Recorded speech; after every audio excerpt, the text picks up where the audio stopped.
Salut l'équipe, Tadjara, bienvenue sur la chaîne Luc Escudier, la chaîne qui parle de l'apprentissage du chinois, découverte de la culture chinoise, la vie en Chine, mes avis sur la Chine.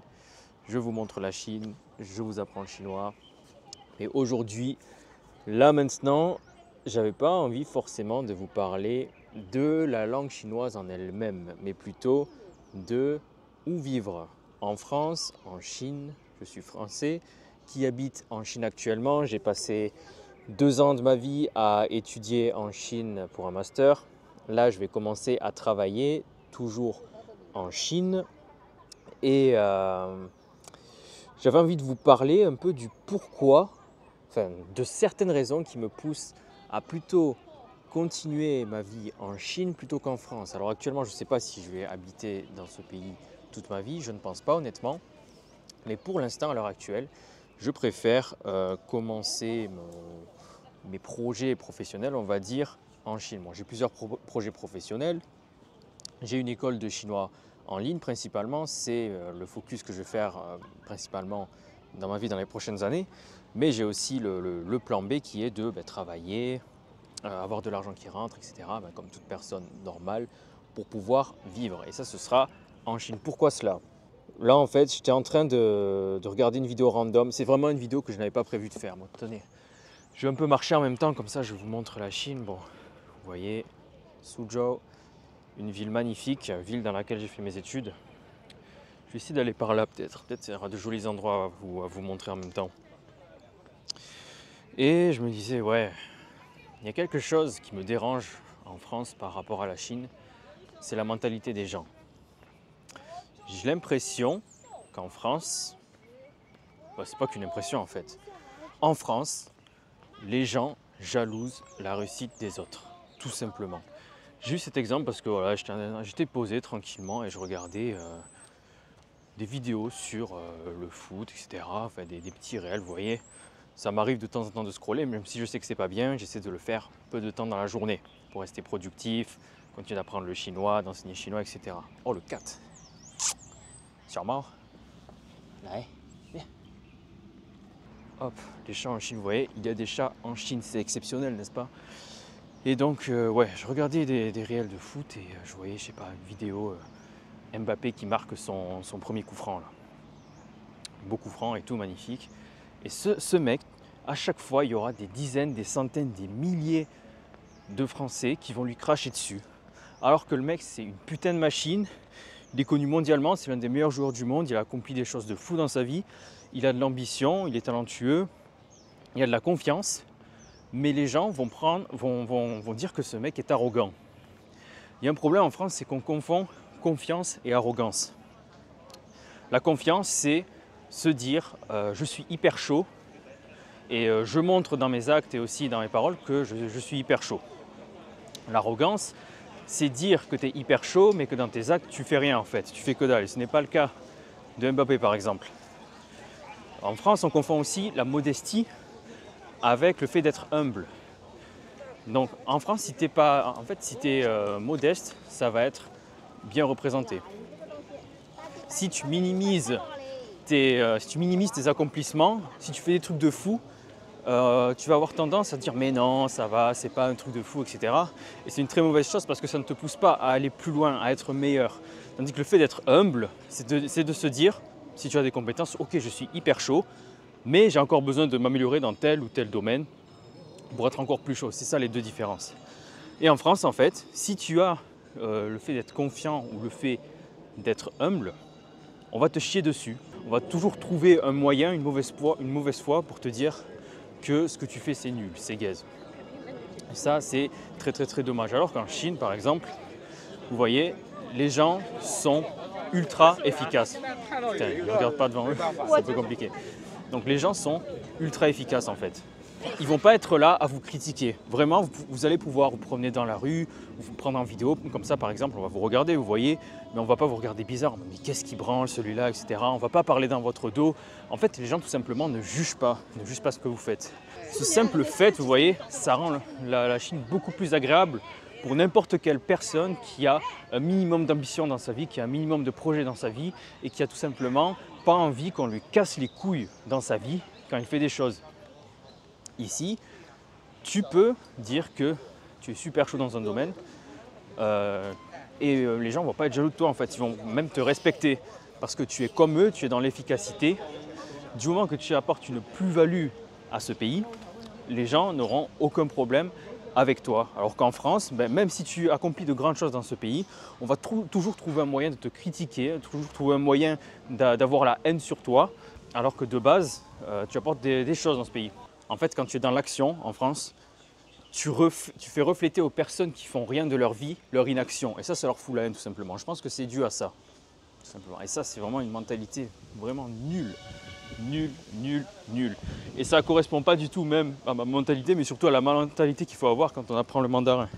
Voilà, mais par exemple, tu vas apprendre le mandarin en France, tu auras toujours une personne pour te péter les burnes, parce que oui, mais les Ouïghours, machin, bon, il faut arrêter la mauvaise foi au bout d'un moment. Waouh, le mec qui chante. C'est un karaoké ça. Il se régale. Karaoké en Chine, je vous montrerai aussi, c'est super. Donc voilà, par exemple, vous faites une action qui est bien, voilà, c'est pour vous allez vous régaler, peut-être vous allez découvrir une nouvelle culture, vous allez pouvoir travailler ici, apporter une plus-value à la fois à la France, à la Chine, en apprenant le mandarin. Donc ouais, j'ai cut vite fait, il y avait un peu de bruit, où j'en étais, oui. Donc voilà, je prenais l'exemple du chinois, vous allez commencer à apprendre le chinois, le mandarin, et en France, vous allez avoir un pète-couille qui va vous dire « Oh mais tu apprends le chinois, mais t'as pas honte de soutenir un gouvernement qui opprime les Ouïghours ?» Mais fermez-la en fait, mais fermez-la juste. Déjà de 1, c'est hypocrite parce que vous, qu'est-ce que vous faites pour défendre les Ouïghours? Que dalle, ok? Vous faites que dalle, ça n'a rien à voir. 2, quand vous apprenez une langue, c'est pas parce que vous apprenez une langue, que vous apprenez des informations sur une culture que vous défendez le gouvernement du pays en fait. Si vous apprenez l'anglais, est-ce que ça veut dire que vous défendez les guerres que les Américains ils ont fait dans le Moyen-Orient en fait? Ça n'a aucun sens. Déjà ça n'a aucun sens. Le fait d'apprendre une langue aussi, ça peut vous ouvrir justement plus en profondeur dans une culture. Ça fait que vous apprenez des informations qui sont concrètes, pas des informations de propagande qu'il y a dans les médias mainstream occidentaux par exemple vis-à-vis de la Chine. Ça vous ouvrirait un peu plus les personnes qui pensent ça. Le fait d'apprendre une langue, ça va vous permettre d'être plus au courant de ce qui se passe dans un pays et ça va vous permettre de mieux le critiquer justement. Donc apprendre le chinois, c'est quelque chose qui est très bien et ça n'a rien à voir avec des questions éthiques en fait. Tu peux être éthiquement très respectable et apprendre le mandarin. Donc tout simplement en fait se fermer à une culture parce que vous n'appréciez pas le gouvernement de cette culture, en fait c'est vous refermer à peu près la plupart des pays, en fait, la plupart des langues en fait. Donc ça n'a aucun sens de penser comme ça. Donc vous voyez, c'est ce genre de mentalité. Ici, enfin, je m'y suis habitué honnêtement. Je sais que quand tu fais quelque chose, quoi que tu fasses en France, il y aura quelqu'un pour te critiquer et te faire yesh. Je suis ok avec ça. Mais vous voyez, la vie elle est encore plus tranquille, c'est encore mieux. Là vous voyez, je me prends en vidéo et des gens ils vont me regarder peut-être machin, mais ils vont pas être là à dire putain ce putain d'étranger, qu'est-ce qu'il fait là, à prendre des vidéos machin. Donc voilà, c'était un petit coup de gueule, je m'en fiche en fait. C'est juste un ressenti de vous dire si vous avez un peu la même mentalité que moi, que vous avez un petit peu un minimum d'ambition, que vous voulez faire des choses dans votre vie, que vous voulez avoir des perspectives d'avenir, le fait d'apprendre le mandarin, ça peut être quelque chose qui peut vous être très bénéfique si vous n'y avez pas encore pensé. Là, ce que je vais dire, ça va être encore une fois, ça peut être détourné, mal compris. De toute façon, en fait, quand je suis nuancé, même si je suis nuancé dans mes propos, il y a toujours des gens qui vont déformer et dire blablabla. Bon, bref, il y a des choses que j'ai vues en Chine et dont on me disait tout l'inverse quand j'étais encore en France, notamment vis-à-vis des caméras, vis-à-vis des crédits sociaux. En fait, en Chine, oui, il y a des caméras partout, oui, vous êtes surveillé, mais en fait, si vous êtes un être humain normal, que vous ne foutez pas le bordel, il ne va rien vous arriver en Chine, en fait. Là, vous voyez, par exemple, je suis là, vous voyez, je viens de traverser, là, je ne suis pas censé traverser ici, vous voyez, alors que pourtant, il y a des scooters qui passent. Il n'y a pas une caméra qui va voir que j'ai fait ça et moins de 10 000 crédits sociaux et je ne pourrai plus avoir la carte de métro, je ne sais pas quoi. C'est juste par mesure de sécurité. On va vous dire que les Chinois sont malheureux. Je suis désolé, la plupart des Chinois à qui j'ai parlé, ils n'avaient pas l'air malheureux, ils n'avaient pas l'air opprimés, ils n'avaient pas l'air d'être mal parce que soi-disant ils sont filmés partout par au niveau de la sécurité. On peut dire ce qu'on veut. Ici, non seulement les gens sont civilisés à ce niveau-là, ils ne vont pas commettre de délit, mais en plus de ça, s'ils commettent un délit, ils se font déglinguer en fait. de base, en fait, on va vous dire il y a la censure, etc. En Chine, certes, il y a besoin d'avoir un VPN pour regarder Google, pour regarder des infos, etc., etc. Mais vous êtes totalement libre de regarder ce que vous voulez en Chine, en fait. Il y aura le VPN, vous allez pouvoir utiliser le VPN pour regarder toutes les informations sur Internet et on ne va pas aller toquer à votre porte parce que vous avez utilisé un VPN pour regarder un reportage sur Tiananmen, vous voyez par exemple. Il ne va rien se passer si vous faites ça. Donc voilà, la Chine, on vous dit que c'est un pays où vous ne pouvez rien faire, honnêtement. C'est un peu des mythos, on vous dit que c'est un pays où les gens sont malheureux parce qu'ils sont contrôlés ou je sais pas quoi. Il faut s'arrêter au bout d'un moment, c'est pas la Corée du Nord, vous voyez. Donc tout ça, vous pouvez avoir votre propre avis sur le sujet. Mais moi, je vous le dis, je suis totalement neutre par rapport à ça. Je suis pour la vérité, je suis pour le fait d'être nuancé dans les propos, je ne suis pas noir ou blanc. Et donc je vous dis honnêtement ce que j'en pense après, là, voilà, vous voyez, 8 mois à être passé en Chine. Et où j'en étais, oui, tout simplement pour vous dire qu'en fait, si vous voulez vous faire un avis, venez voir. En termes de voyage, en termes culturels, c'est exceptionnel la Chine. Ne vous limitez pas à ce que vous entendez dans les médias mainstream et faites-vous votre propre idée, vous voyez. Ne vous laissez pas influencer par les avis des personnes qui vous entourent, en France notamment, parce que certains vont vous pousser à ne jamais être dans l'action et à ne jamais ouvrir votre esprit tout simplement. Donc voilà. C'est une vidéo totalement improvisée, donc excusez-moi si les arguments ils sont un peu en bordel dans tous les sens, si mes propos ne sont pas parfaitement intelligibles, j'ai essayé de faire en sorte de faire au mieux, mais comme vous le savez, là je reprends les vidéos, je viens de reprendre les vidéos, donc je ne suis pas encore totalement habitué à parler face caméra, mais ne vous inquiétez pas, ça va évidemment s'améliorer. Là vous voyez, je reviens Pan Pacific Hotel à Suzhou, et vraiment, vous avez accès ici à des services de haute qualité, à des prix qui sont vraiment très avantageux. Là, on va rentrer. Non, merde, là, c'est les travaux.